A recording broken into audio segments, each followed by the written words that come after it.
Glorious morning, Pythians. It is very good to be back in 2026 with the first Beyond the Price.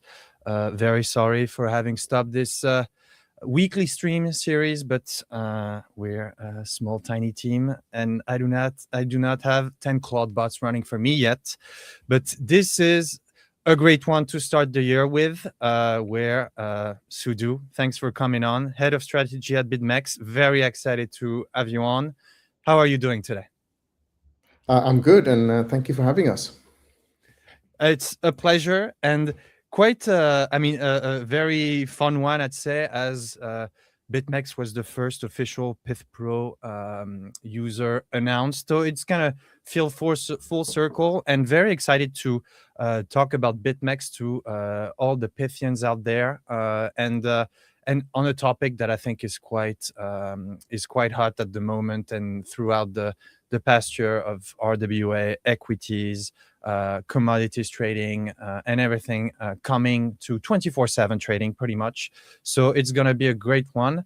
And, Pythians in the chat, if you have questions for Sudu about BitMEX or anything, please drop them there.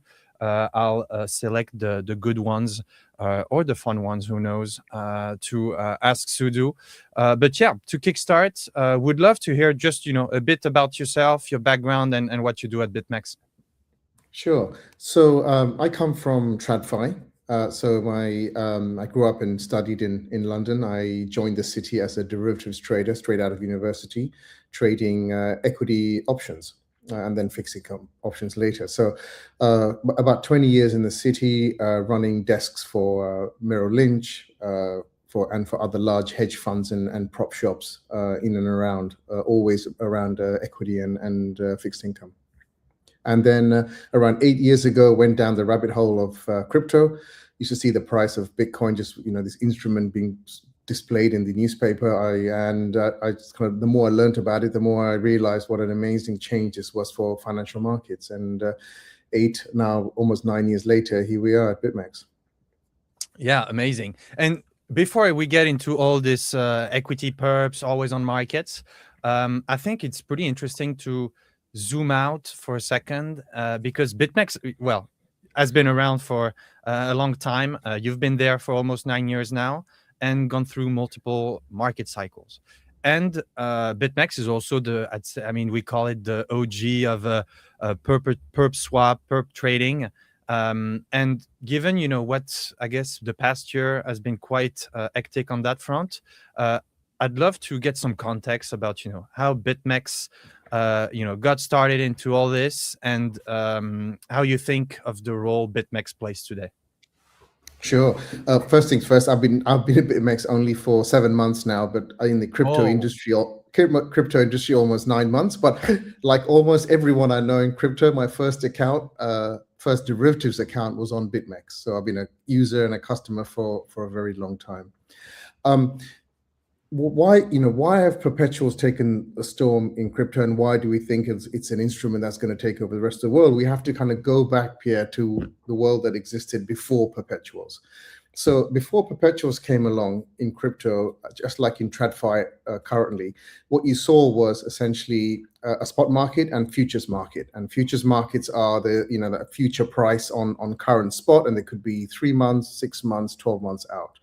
And there was a fundamental couple of problems with this for a retail customer, looking at our crypto hat on here.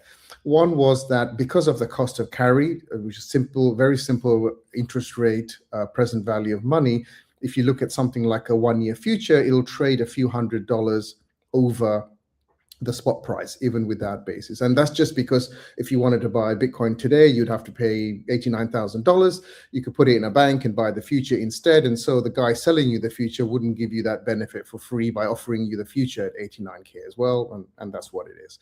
But this caused a problem because retail customers who looked at the perpetual were like, wait, why is, in current example, why is spot trading at 89K and why is December trading at 100,000? And they're like, well, you guys are scammers. I don't get it. Why isn't this 89K? And this was the problem that has existed in TradFi for 50 years.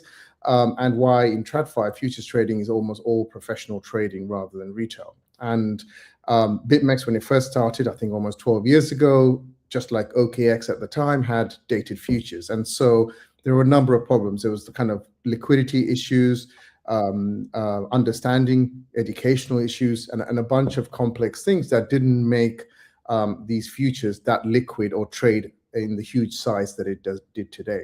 And then you had kind of the founders of BitMEX who all came from a TradFi background like me, from Citibank and Deutsche Bank and places like that in Hong Kong, who sort of sat there along with kind of their friends and advisors thinking like, how do we solve for this? And the idea of perpetuals came up. And why do perpetuals work given the context I gave you? Well, it trades like spot. It looks like spot. It has leverage unlike spot. And all of a sudden, retail took to perps like duck to water in crypto markets, and that was the birth of it initially. So the concept is good. Now the second problem was, how do we make sure the perp trades like spot? And that was really an iteration as well. I think the original version of the perp by BitMEX referenced the Bitcoin dollar funding rate from borrow lend rate from Bitfinex, which is a very sensible way to try it, because what is the actual cost of dollars, and then apply that rate to the perpetual. If I had to borrow for margin, what would I have to pay? Well, let's look at the Bitfinex borrow rate. Now the problem with that was that it wasn't high enough at a couple of percent to keep the perp near spot. And the minute there was a bull market, the perpetual started trading well above spot. And then that created the same old problem of, why is this one price versus spot? And so the BitMEX founders kind of innovated from there to create a synthetic spot index, and then to compare the perp versus spot and create a funding charge where if perps trade above spot, the funding charge keeps increasing until it pushes it back down to nearer spot. And that is the same version which was created 8 or 9 years ago, that sits here today across all exchanges, and this is and created this successful financial instrument that we know as a perp or a perp swap. No, yeah, I mean, it's super interesting to. I mean, I've just learned a ton just listening to these couple of things, and it appears from the past couple of years, and 2025 as perp is one of the top, I'd say, product market fit in terms of financial product and on-chain finance. And 2025 has been quite interesting, where I think you guys at BitMEX wrote a great blog that you posted recently about the year, saying the funding rate trade is kind of over, or at least came to an end in 2025. And lots happening with the October crash. And one question, for BitMEX is, with all of those, it was a tough year, 2025 for many exchanges. What decisions, or how did BitMEX, kind of navigate this past year? Yeah, definitely a tough market. Probably still is. Every time Bitcoin rallies, you kind of get a little bit of hope, and then it just gets sold down again, and you're like, oof, So, but I think what the market taught us, and also our competitors, because we're not the only ones looking at RWAs, and in fact, if you look at DeFi, they've really taken to RWAs as well, was that we knew that our users did trade anything that moved. They liked volatile instruments, and if you just stuck to crypto, maybe it will mostly be volatile and interesting enough, but maybe not. And so then we started looking around, let's create other assets to trade. Now, it wasn't just derivatives, there's also spot markets. You got Coinbase and Robinhood becoming the everything app. So you go to one place and trade spot across everything. Well, it's the same logical extension was for us. And we were like, look, you come onto BitMEX with your assets, we want to give you as many different asset classes to trade. And so we started with equities. We launched gold yesterday, gold, on Tether Gold. We're looking at other commodities, and we're looking at other asset classes as well. And of course, there's this massive asset class out there, which is boring as hell, called fixed income. which if we can create something interesting within the fixed income space that's volatile enough or interesting enough or for crypto traders, then they would come and trade that too. But so far, that's all work in progress. No, yeah, and I guess that's a great segue into we have now a ton of interest, or even more. It feels like to trading RWAs and equities, and the massive swings on a bunch, and with the political climate and worldwide events that are taking place, where everything swings quite sharp. And I mean, it feels like it was always hard, as you know, the stock exchange is technically closed from 9:30 I mean, from 4:30 to 9:30 every night. And it feels like on-chain and exchanges now have become the place to, overnight, or acting as the overnight markets for equities. And you talked about gold, silver, and all of these. And so, in your opinion, I mean, why did perps on these assets now gain so much traction after being very mostly crypto native? I mean, although you're seeing the headlines around Nasdaq 24/5 and now New York Stock Exchange saying 24/7, they have been tracking the crypto space for a number of years. So it's not something that they just woke up on. There's just the speed that they tend to move on. And don't get me wrong, a dinosaur like the New York Stock Exchange going to 24/7 is a big deal for them, because this is a slow and steady, tortoise type of institution. I think what they've seen with perps is that essentially, and crypto exchanges, is that retail, the next generation of trader, wants to trade 24/7, and they want to trade when it's convenient. If you go back to my generation of traders when I was in the city, if you had a trader around the world who covered US or wanted to trade the US, they would have to work US hours. I mean, it means you're up through your night, and it's completely antisocial. That doesn't work anymore. If you want to capture a wider audience, you have to cater for when it's convenient to them. And so that was I think the origins around the penny dropping for a lot of these folks, that unless they innovate and adapt, that we're going to eat their lunch. And I still think we're going to have a good chance of eating their lunch, because just because of the speed at which we innovate and move as an industry. But they do have the volume. We've got the innovation. Now we need to meet in the middle with them. Yeah, and I think, and that's a bit on the Pith side, and what we've been working on is the price discovery. Hopefully, happens in a bunch of places where me as a retail can go on BitMEX, Hyperliquid, and other bunch of exchanges that now offer 24/7 equities trading, and perps. Because one thing that I feel like overnight trading has existed for a few years now, but very concentrated to a few ATSs. So the Blue Ocean, I think it's Bruce, and OTC markets are the top three in terms of overnight trading. And for a bunch of these, venues like BitMEX and so on, to launch perp markets, you need some price providers. And so Pith has worked with BitMEX and along also other price providers. How critical is that piece of infrastructure on the price side for you guys to really make the exchange work, and all these perps, RWAs, and equities go well? Well, the short answer is extremely important, and let me give you an example as to something that illustrates it. We along with any other exchange, we have launched and can launch products without an underlying price feed, because we could market straight to our own order book. We can take the mid of best, number of different ways. We can take the mid of best in offer, or a bid in offer, or bid offer last, and create an index, right? We don't need a Pith. But the problem there is, then who would trust that to trade in any decent size? Because what it meant is that a single participant in the exchange could move the order book in a quiet order and get everybody liquidated, right? Or ADL'd. And so that clearly creates a headline product but doesn't create scale. And how do you create scale? Is through a trusted independent third-party data providers like yourself. And then that's where it becomes critical. So first of all, why are you trusted? Well, you're trusted as Pith because you've got a number of blue chip TradFi and crypto businesses that feed prices to you.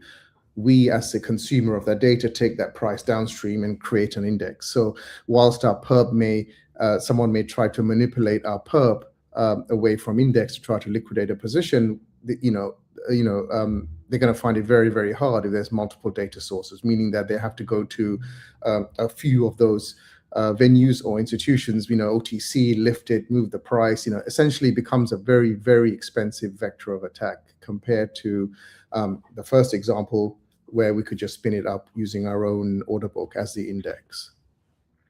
No, very clear. And that's something that is tough to, or it's a tough concept to and to educate people about. But that's where hopefully Pith can bring some good products and help out the top exchanges with this. On more I guess back to equities, RWA, and where do you see this going? The next 2-3 years. And maybe some predictions on what's gonna happen with all of this activity and global demand. I mean, we are, and I am personally a firm believer in the perpification of everything. I think perps are one of the greatest financial innovations in the last 10 years, basically. And I think there's no reason why everything cannot trade as a perp. In my view, because I think we've proven out the retail understanding and demand for it. Now we just need to get TradFi to understand it. So that's the first point. I think the education for TradFi is only beginning now. I've met several large banks and brokers over the last 6 months to talk about RWA perps, and they still don't really know what a perp means. And yet, if you go to any young retail trader, I think they already know what a perp is. So I think that's a very, very important point. And I think the second point is that, a lot of these, with the things that we do, by way of example, we have multi-asset margining, which means that you can basically trade your equity perps using Bitcoin, or you can use your stable coins to trade both, or you can do portfolio margining of one against the other. So I think these are the innovations. So we're going to go to a multi-asset, multi-margin world where you could deposit any eligible collateral and trade any product you want. And soon enough, I think our plans in the next few weeks or next month is to introduce gold as a collateral to trade equities or crypto, and then also we'll also bring in spot equities as well, so you can use that. So you can use your Google to short ETH, or use your ETH to buy Amazon, for example. And so maybe it's a stupid question of me not knowing this, but how do you bring spot equities on BitMEX? Is it through some tokenized provider, issuer, or I'm curious. Yeah, it's a very tough question. It might sound easy on the surface, but so if you look at the lay of the land right now, the only option is tokenized securities and specifically tokenized securities from offshore vehicles. So you got Ondo-backed, Denari, for example, securitized, I think, and others. Okay, how else can I look at spot equities? Oh, well, the DTCC, the Depository Corporation, announced that they're tokenizing equity is held in their clearinghouse or in their data ledger. And then you look into the details, you go, oh, that's great, because that's, source of truth equity. But no, you can only access that if you're a broker dealer or a clearing member of the DTCC. So we can't do that. Okay, so then let's look at Ondo and Backed and all of these guys. Well, the problem for us as an exchange is, do we list 5 different or 4 different Tesla contracts? Then a year from now, do we list 50 different Tesla contracts? And the answer is no, because the consumer wants to trade Tesla, buy spot or sell spot, and B, they want good liquidity. So we cannot fragment liquidity across 50 order books and cause complete confusion. So the what we're thinking about right now and speaking to one or two market makers is kind of creating a almost a basket of stocks, so that it's one Tesla, USDC, USDT, USD, whatever it is, but underlying it, there are a basket of different stocks that we may deliver against it, for example. And I'm sure that's not the only way to do it. There's probably way better ways and smarter people than I could think of. But we're starting down that process, because without that, we're going to struggle to bring equities into the collateral bucket, and we want to bring equities into the collateral bucket. I mean, obviously, some exchanges gone out there, like Kraken, have just bought X stocks, so they're all in on one provider. And even though what I say, if we can solve for a basket, it's great, because it simplifies matters, but it also doesn't solve for the fact that behind each of these tokenized issuers, there's an SPV somewhere in the world, a Cayman or BVI. And the problem with that is that now brings credit risk. So do you see an institution buying $1 billion, or a few $1 billion of a particular issuer? Probably not, because they're going to then have their risk department and compliance department will not sign off against a two-man SPV in Grand Cayman, for example. So, we haven't solved it. I think the start is come, tokenized stocks and perps, but the end game isn't here yet. And so this is kind of where, the other night I was asked by somebody, like, what do you recommend people to build and solve for? It's exactly this.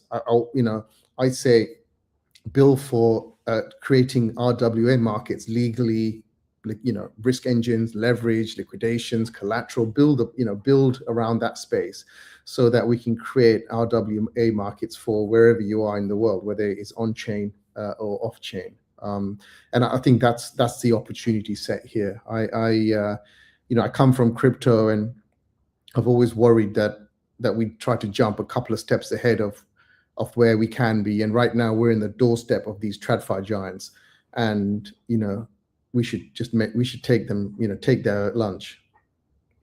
No, it's super interesting, because as much as lots of the exciting talks that you see on people going on is tokenization. We're going to trade everything everywhere, but a lot we forgot to read the docs here and there.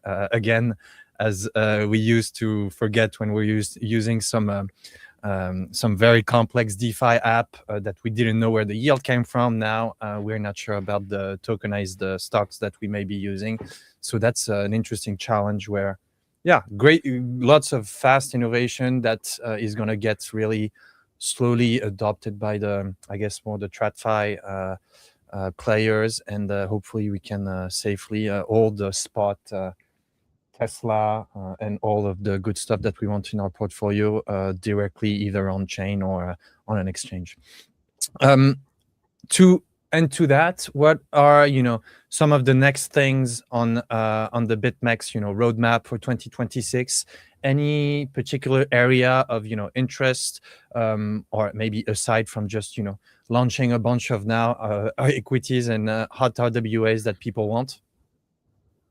No, it's bringing outside of that is bringing all of those together. And I think the key to solve for here is multi-asset margining. We've got very, very good multi-asset margining in our view, in the sense that we don't haircut the collateral too far, because you can add any collateral you want, but then if you say, okay, we will haircut the value by 50%, means that the liquidation is even nearer, and you're going to lose your asset the minute there's a price change in the underlying. So it's how do we bring high quality collateral with the least haircut as possible to make it fair to our customers and everyone's customers. And so that's what we're kind of starting to think about, other than adding oils and other funky stuff like that. We're starting with Tether Gold. Is what we're thinking about. Not launched yet. The perps launched, but not the spot and not the margining. But that's something we'll do in the next couple of weeks, and then beyond that, keep trying to bring in more and more, so that you as Pierre, a BitMEX customer, doesn't have to sell your spot asset, whatever it is, to trade anything else you want. And I think that's the USP that we can bring as an industry. NYSE can go to 24/7, and that's great for our liquidity, great for everyone's liquidity, but they're still going to only accept dollars and maybe stable coins at some point. But I don't see, it's going to be very, very difficult as a retail, to as a customer of theirs to put Bitcoin down and trade, Google or something. And so we've got a good start on the TradFi industry from a margining point of view. No, so yeah, very cool.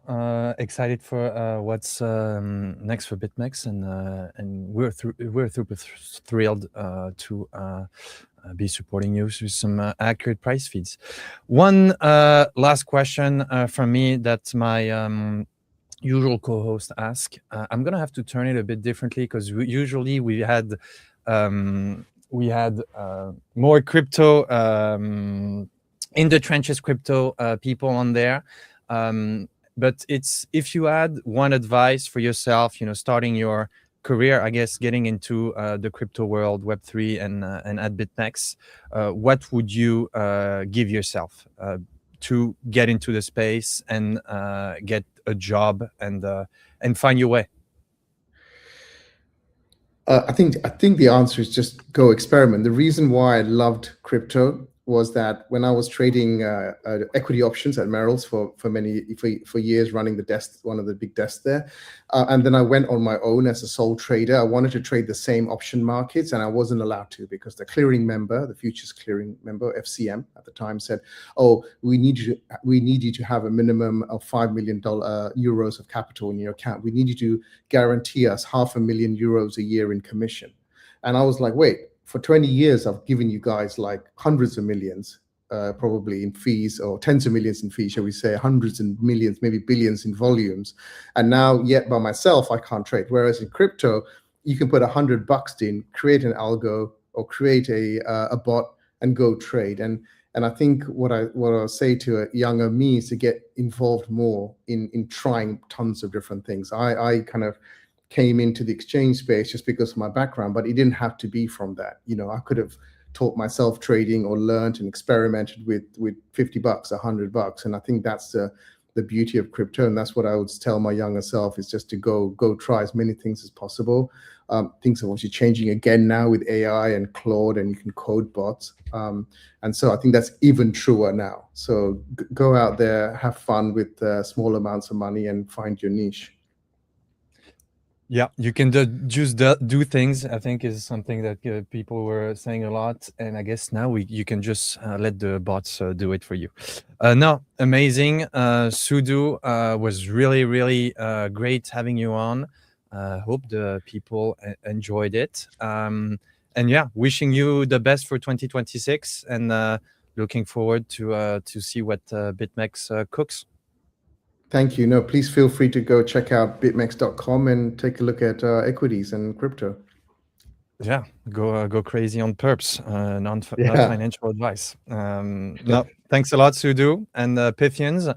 I'll see you when I'll see you, maybe with another great guest. And yeah, have a good one.